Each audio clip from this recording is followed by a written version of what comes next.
ਇਹ ਬਾਪੂ ਜੀ 96 ਸਾਲ ਦਾ ਹੈਗਾ ਜੀ। ਇਹ ਟਰੈਕਟਰ ਲੈ ਕੇ ਜਾਣ ਆਪਣਾ ਜੀ ਪੁਰਾਣਾ। ਇਹ ਟਰੈਕਟਰ 37 ਹੈ ਜੀ, ਸਕੋਟ ਜਿਹਨੂੰ ਕਹਿੰਦੇ ਆ। ਜਾ ਰਿਹਾ ਸਿੱਧਾ ਜਾ ਰਿਹਾ, ਜੀਰੇ ਰੋਡ ਚੜ ਗਿਆ ਬਾਪੂ ਜੀ। ਹਾਂਜੀ, ਤੁਸੀਂ ਦੱਸੋ ਜਿਹੜਾ ਤੁਹਾਡਾ ਪਿਛਲਾ ਪਿੰਡ ਕਿਹੜਾ? ਸਾਡਾ ਪਿਛਲਾ ਪਿੰਡ ਸੀ ਕਿਲ੍ਹਾ ਦਲਾਰ ਸਿੰਘ ਦਾ, ਜਿਹਦੇ ਪੀਰਾਂ ਦੇ ਵਿੱਚ।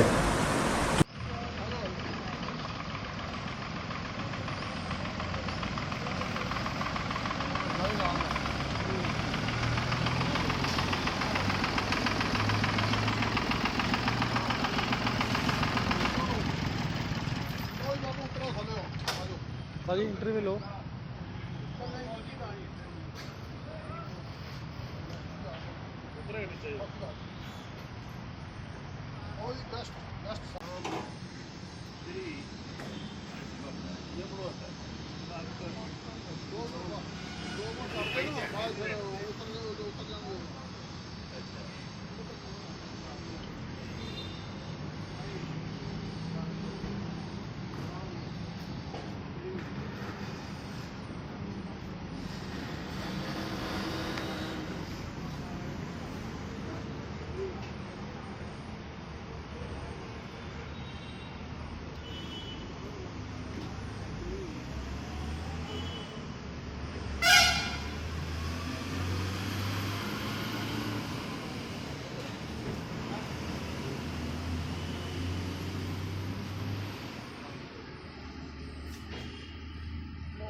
ਹਾਂਜੀ ਬਾਬਾ ਜੀ, ਸਤਿ ਸ਼੍ਰੀ ਅਕਾਲ ਜੀ। ਸਤਿ ਸ਼੍ਰੀ ਅਕਾਲ ਜੀ, ਸਤਿ ਸ਼੍ਰੀ ਅਕਾਲ। ਗੁਰੂ ਮਹਾਰਾਜ ਭਲਾ ਕਰੇ। ਹਾਂਜੀ, ਸਾਨੂੰ ਨਾ ਪਾਕਿਸਤਾਨ ਤੋਂ ਮੀਡੀਆ ਟੌਪ ਵਾਲਿਆਂ ਨੇ ਮਤਲਬ ਸੁਨੇਹਾ ਭੇਜਿਆ ਸੀ ਹਾਂਜੀ। ਵੀ ਤੁਸੀਂ ਆਪਣੇ ਬਾਪੂ ਜੀ ਨੂੰ ਸਾਡੇ ਨਾਲ ਮਿਲਾਇਆ ਜੀ। ਅੱਛਾ ਜੀ। ਤੇ ਉਹਨਾਂ ਨੂੰ ਅਸੀਂ ਪੁੱਛਾਂਗੇ ਵੀ ਤੁਹਾਡਾ ਪਿਛਲਾ ਪਿੰਡ ਕਿਹੜਾ ਸੀ। ਅੱਛਾ ਜੀ। ਹਾਂਜੀ, ਤੁਸੀਂ ਦੱਸੋ ਜਿਹੜਾ ਤੁਹਾਡਾ ਪਿਛਲਾ ਪਿੰਡ ਕਿਹੜਾ? ਸਾਡਾ ਪਿਛਲਾ ਪਿੰਡ ਸੀ ਕਿਲ੍ਹਾ ਦਲਾਰ ਸਿੰਘ ਦਾ, ਜਿਹਦੇ ਪੀਰਾਂ ਦੇ ਵਿੱਚ। ਠੀਕ ਹੈ। ਹਾਂ। ਉੱਥੋਂ ਦੇ ਬਾਪੂ ਜੀ ਨਾਲ ਦੇ ਪਿੰਡ ਕਿਹੜੇ ਕਿਹੜੇ ਹਨ, ਥੋੜਾ ਜਿਹਾ? ਨਾਲ ਦੇ ਪਿੰਡ ਸਨ ਜੀ, ਇਸ ਤਰ੍ਹਾਂ ਸਾਡੇ ਕੋਲ ਤੇ ਨੇੜੇ ਜਿਹਾ ਸੀ ਡਿਊਟੀ ਬੜਾਚਾਂ ਦੀ, ਹਾਂਜੀ, ਤੇ ਸ਼ਾਹ ਮਮਦਾ ਕੋਟ, ਘੇਗਰ, ਕੀਨਸੇ, ਖਾਲਕਪੁਰ, ਇੱਧਰ ਨਿਸ਼ੌਰਾ ਬਿਰਕਾਂ ਦਾ। ਅੱਛਾ। ਤੇ ਲਾਈਟ ਵੇਖੀ ਤੇ ਹਾਂਜੀ ਹਾਂਜੀ, ਨਿਸ਼ੌਰਾ ਬਿਰਕਾਂ ਦਾ। ਨਿਸ਼ੌਰਾ ਬਿਰਕਾਂ ਦਾ। ਠੀਕ। ਤੇ ਭਵਾਨੀ ਦਾਸ ਦਾ ਕੋਟ। ਹਾਂ। ਤੇ ਮਟਮ ਬਾਈ ਕੇ ਪਾਣੋ ਕੇ। ਠੀਕ। ਤੇ ਫੈਲਾ ਅਸਾਰਨ। ਠੀਕ। ਇਹ ਪਿੰਡ ਸਨ ਨੇੜੇ। ਬਤਾਲਾ। ਤੇ ਬਸ ਉਮਰ ਤੇ ਸਾਡੀ ਬਹੁਤ ਜ਼ਿਆਦਾ ਨਹੀਂ ਜੀ, 17 ਸਾਲ ਦੀ ਉਮਰ ਸੀ ਉਸ ਵੇਲੇ ਜਦੋਂ ਪਾਰਟੀਸ਼ਨ ਹੋਇਆ। ਠੀਕ। ਤੇ ਚਲੋ ਹੋਰ ਜੋ ਕੁਛ ਹੋਵੇ ਤਾਂ ਸਾਨੂੰ ਹੈ। ਠੀਕ ਹੈ। ਅੱਛਾ, ਇੱਕ ਇਹ ਦੱਸਣਾ ਵੀ ਤੁਸੀਂ ਉੱਥੋਂ ਕਿੰਨੇ ਸਾਲ ਦੇ ਨਿਕਲੇ ਹੋ? ਤਕਰੀਬਨ 17 ਸਾਲ ਦਾ ਸਾਂ। 17 ਸਾਲ ਦੇ। ਹਾਂ। ਅੱਛਾ। ਠੀਕ ਹੈ। ਤੇ ਉੱਧਰ ਇੱਕ ਥੋੜਾ ਤੁਸੀਂ ਕਈ ਵਾਰ ਮੈਂ ਜ਼ਿਕਰ ਕਰਦੇ ਸੋ ਦਾ ਗੂੰਗੇ ਪਹਿਲਵਾਨ ਦਾ। ਹਾਂਜੀ। ਤੇ ਗੂੰਗੇ ਪਹਿਲਵਾਨ ਦੇ ਬਾਰੇ ਸਾਨੂੰ ਥੋੜਾ ਜਿਹਾ ਦੱਸੋ।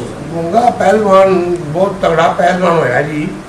ਤੇ ਇਸ ਤਰ੍ਹਾਂ ਗੂੰਗਾ ਪਹਿਲਵਾਨ ਦੇ ਬਾਅਦ ਮੈਂ ਤੁਹਾਨੂੰ ਹੋਰ ਵੀ ਦੱਸਾਂਗਾ ਕੁਝ ਜਿਹੜੇ ਬਹਾਦਰ ਆਦਮੀ ਸਨ, ਉਹਨਾਂ ਦੀਆਂ ਬਹਾਦਰੀਆਂ। ਤੇ ਗੂੰਗਾ ਪਹਿਲਵਾਨ ਜਿਹਦੇ ਹੁਸ਼ਿਆਰਪੁਰ ਦਾ ਸੁਣਿਆ ਹੈ। ਤੇ ਕਿਉਂਕਿ ਅਸੀਂ ਛੋਟੇ ਹੀ ਸਨ ਤੇ ਬਹੁਤ ਤਗੜਾ ਪਹਿਲਵਾਨ ਸੀ। ਤੇ ਉਹਨੂੰ ਉਹਦਾ ਆਪਣਾ ਬਾਪ ਨਾਲ ਹੋਵੇ ਤਾਂ ਘੁਣ ਦਿੰਦੇ ਹਨ, ਨਹੀਂ ਤੇ ਦੂਜੇ ਭਲਵਾਨ ਨੂੰ ਜਾਨੀ ਖਤਰਾ ਹੋ ਜਾਂਦਾ ਸੀ ਟਾਣ ਦੇ ਵਿਆਹ ਸਗੋਂ। ਅੱਛਾ। ਹਾਂ। ਤੇ ਫਿਰ ਅੱਛਾ, ਉਹ ਖੁਰਾਕ। ਅੱਛਾ। ਉਹਦਾ ਬਾਪ ਨਾਲ ਹੋਏ ਤੇ ਫਿਰ ਉਹਨੂੰ ਘੁਣ ਦਿੱਤਾ ਤਾਂ ਕੁਸ਼ਤੀ ਕਰਨ ਦਿੰਦੇ ਹਨ। ਦੂਜੇ ਪਹਿਲਵਾਨ ਨੂੰ ਲਗਭਗ ਮਾਰਨ ਦਾ ਖਤਰਾ ਆ ਜਾਂਦਾ ਸੀ। ਅੱਛਾ, ਠੀਕ। ਔਰ ਫਿਰ ਖੁਰਾਕ ਬਹੁਤ ਖਾਂਦੇ ਹਨ, ਹੋਰ ਪਿੰਡਾਂ ਵਾਲੇ ਵੀ, ਆਸ ਪਾਸ ਦੇ ਵੀ। ਠੀਕ। ਤੇ ਉਹਦਾ ਇਸ ਤਰ੍ਹਾਂ ਹੋ ਗਿਆ ਸੀ ਵੀ ਉਹਦੇ ਸਰੀਰ ਦੇ ਵਿੱਚ ਖੂਨ ਚਰਬੀ ਬਹੁਤ ਵੱਧ ਗਿਆ ਸੀ। ਠੀਕ। ਤੇ ਉਸ ਨੂੰ ਸੀਰਾਂ ਫੁੱਟਣ ਲੱਗ ਪਈਆਂ ਸਨ। ਹਾਂਜੀ। ਬਸ ਕਰਦੇ ਤੁਸੀਂ ਸਵੇਰੇ ਸ਼ਾਮ ਪਾਠ ਪੂਜਾ ਕਰਦੇ ਹੋ ਸ਼ਾਮੀ? ਹਾਂਜੀ। ਸ਼ਹਿਰ ਤੇ ਇਸ ਤਰ੍ਹਾਂ ਪਾਸ ਹੁੰਦਾ ਜੀ ਵੀ ਸਵੇਰੇ ਤੇ ਉੱਠ ਕੇ ਜਦੋਂ ਜਾਗ ਜਾਏ ਤੇ ਬਾਣੀ ਪੜ੍ਹਨ ਲੱਗ ਜਾਈਦਾ, ਜਿਹੜੀ ਜਵਾਨੀ ਯਾਦ ਹੈ। ਤੇ ਦੋ ਤਿੰਨ ਪਾਠ, ਤਿੰਨ ਚਾਰ ਪਾਠ ਹਨ ਜਿਹੜੇ ਕਰਨੇ ਦੇ, ਜਪਜੀ ਸਾਹਿਬ ਦਾ ਪਾਠ, ਸਤਿਗੁਰੂ ਦਾ ਪਾਠ, ਕੀ ਨਾ ਆਨੰਦ ਸਾਹਿਬ ਅਰਦਾਸ ਵਗੈਰਾ। ਤੇ ਉਸ ਤੋਂ ਬਾਅਦ ਨਹਾ ਧੋ ਕੇ ਫਿਰ ਜਿਹੜਾ ਨਾਸ਼ਤਾ ਕਰ ਲਈਦਾ। ਤੇ ਨਾਸ਼ਤੇ ਤੋਂ ਬਾਅਦ ਫਿਰ ਥੋੜਾ ਜਿਹਾ ਸਾਰੀ ਮੈਂ ਥੋੜਾ ਵਿੱਚ ਗਲਤ ਹੈਗਾ। ਉਸ ਕੋਲ ਨਹਾ ਧੋ ਕੇ ਦਰਬਾਰ ਸਾਹਿਬ ਦੀ ਜਿੱਦ ਕਰ ਰੱਖੀ ਹੋਈ ਹੈ, ਦਰਬਾਰ ਸਾਹਿਬ ਦਾ ਬੈਠ ਕੇ ਪਾਠ ਕਰੀਦਾ ਹੈ ਦਰਬਾਰ ਸਾਹਿਬ ਤੋਂ। ਤੇ ਅੱਧਾ ਘੰਟਾ ਉਹ ਕਰੀਦਾ ਹੈ। ਉਸ ਤੋਂ ਬਾਅਦ ਫਿਰ ਨਾਸ਼ਤਾ ਨੁਸ਼ਤਾ ਕਰ ਲਈਦਾ ਹੈ। ਤੇ ਫਿਰ ਜੋ ਦਿਨ ਦਾ ਕਾਰਿਆਕਰਮ ਹੈ ਉਹ ਆਪਣਾ ਸ਼ੁਰੂ ਕਰ ਦਿੰਦਾ, ਜੋ ਵੀ ਹੋਰ ਬਾਹਰ ਦਾ ਕੰਮ ਕਰੇ ਆਉਣਾ ਜਾਣਾ ਹੋਵੇ। ਤੇ ਸ਼ਾਮ ਨੂੰ ਇਸ ਤਰ੍ਹਾਂ ਫਿਰ 5-6 ਵਜੇ ਬਾਅਦ ਰਹਿਦਾ ਪਾਠ ਦਾ ਟਾਈਮ ਹੋ ਜਾਂਦਾ ਹੈ। ਡੇਲੀ ਰੂਟੀਨ ਹੈ। ਹਾਂ, ਡੇਲੀ ਰੂਟੀਨ ਹੈ। ਠੀਕ। ਤੇ ਕਈ ਸਾਲਾਂ ਤੋਂ ਹੀ ਬਣੀ ਹੋਈ ਹੈ। ਅੱਛਾ, ਇਹ ਬਾਪੂ ਜੀ ਤੁਹਾਡੇ ਕੋਲ ਕਿਤਾਬ ਜਿਹੜੀ ਹੈ ਇਹ ਕਿਸ ਚੀਜ਼ ਦੀ ਹੈ? ਇਹ ਕਿਤਾਬ ਮੇਰੇ ਤੋਂ ਇਸ ਤਰ੍ਹਾਂ ਜੀ, ਜਰਾ ਖੋਲ ਕੇ ਇਹ ਨੀਲੋ ਖੜੀ ਸੀ ਨਾ ਜੀ ਜਿਹੜੀ, ਹਾਂਜੀ ਹਾਂਜੀ, ਜਦੋਂ ਬਣੀ ਸੀ ਨਵਾਂ, ਜਦੋਂ ਉਧਰੋਂ ਤੁਸੀਂ ਆਏ ਹੋ। ਹਾਂਜੀ ਹਾਂਜੀ ਹਾਂਜੀ। ਉਹ ਇੱਥੇ ਡੇ ਸਾਹਿਬ ਸਨ, ਹਾਂਜੀ, ਕਮਿਊਨਿਟੀ ਡਿਵੈਲਪਮੈਂਟ ਸਕੀਮ ਦੇ ਮਿਨਿਸਟਰ। ਠੀਕ ਹੈ। ਤੇ ਅੱਛਾ ਅੱਛਾ। ਉਹਨਾਂ ਨੇ ਉਹਨੂੰ ਪੰਡਿਤ ਜਵਾਹਰ ਲਾਲ ਨੇ ਕਿਹਾ ਸੀ ਕਿ ਤੁਸੀਂ ਇਹ ਨੀਲੋ ਖੜੀ ਸ਼ਹਿਰ ਵਸਾਉਣਾ ਹੈ। ਹਾਂਜੀ ਹਾਂਜੀ। ਤੇ ਉਹਨਾਂ ਨੇ ਫਿਰ ਚਲੋ ਬੰਦੇ ਚੋਰੇ ਜੋ ਜੋ ਕੰਮ ਕਰਾਏ, ਠੀਕ ਹੈ, ਇਹ ਸ਼ਹਿਰ ਵਸਾਇਆ ਸੀ। ਹਾਂਜੀ। ਤੇ ਇਹਦੇ ਵਿੱਚ ਤੁਹਾਡਾ ਮਤਲਬ ਕਾਫੀ ਯੋਗਦਾਨ ਹੈ ਸ਼ਹਿਰ ਵਸਾਉਣ ਦੇ ਵਿੱਚ। ਹਾਂਜੀ। ਤੇ ਇਹ ਕਿਤਾਬ ਫਿਰ ਉਹਨਾਂ ਦੀ ਲੜਕੀ ਨੇ ਆ ਕੇ ਲਿਖੀ ਸੀ ਬਾਅਦ ਵਿੱਚ ਕੁਛ ਕ੍ਰਿਸ਼ਮੇ ਸੁਣ ਕੇ।